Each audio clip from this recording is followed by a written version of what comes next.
Litigation clear చేయడం కదా కావాల్సింది. ఇప్పుడు మనకి ఇంటి పన్నుకి, నీటి పన్నుకి వీటికి అసెస్మెంట్ నెంబర్స్ అని ఇస్తారు. అవును, అసెస్మెంట్ నెంబర్. అదేమన్నా ఈ డోర్ నెంబర్ లాగా ఉంటుందా? లేదే. ఉండదు, ఎంత పొడుగు ఉంటుంది. మరి సింగిల్ యాక్సెప్ట్ చేస్తున్నాం కదా, ఇది కూడా అంతే సింపుల్. కొన్ని రోజులకి అలవాటు పడతాం. ఇప్పుడు ఇదివరకు మనకి క్యూఆర్ కోడ్ అలవాటు ఉందా?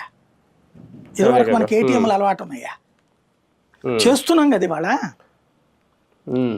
మనం ఎంతసేపటికి రాజకీయం చేస్తా, రాజకీయం తింటూ, రాజకీయం తాగుతూ, రాజకీయంలో బ్రతికేస్తూ ప్రజలకి శాశ్వత పరిష్కారాలు చెయ్యకపోతే వచ్చే సమస్య ఇది.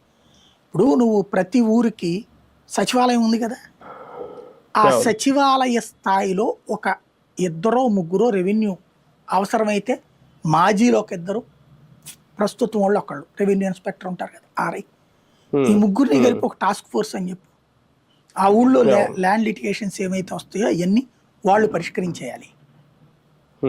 అక్కడ ప్రాబ్లం అనుకుంటే జిల్లా స్థాయిలో ఒకటి, నియోజకవర్గ స్థాయి, అది కాదనుకుంటే జిల్లా స్థాయి. ఎనఫ్ పరిష్కారం ఇక్కడే 90% అయిపోతాయి. కాదనుకున్న సివిల్ లిటిగేషన్స్ 10% ఉంటాయి. కానీ నువ్వు అసలు నీ ప్రతిపాదనేది మేము బాగున్నామని ఒకళ్ళ జబ్బలు ఇంకొకళ్ళు జరుచుకుంటున్నారు ఇక్కడ.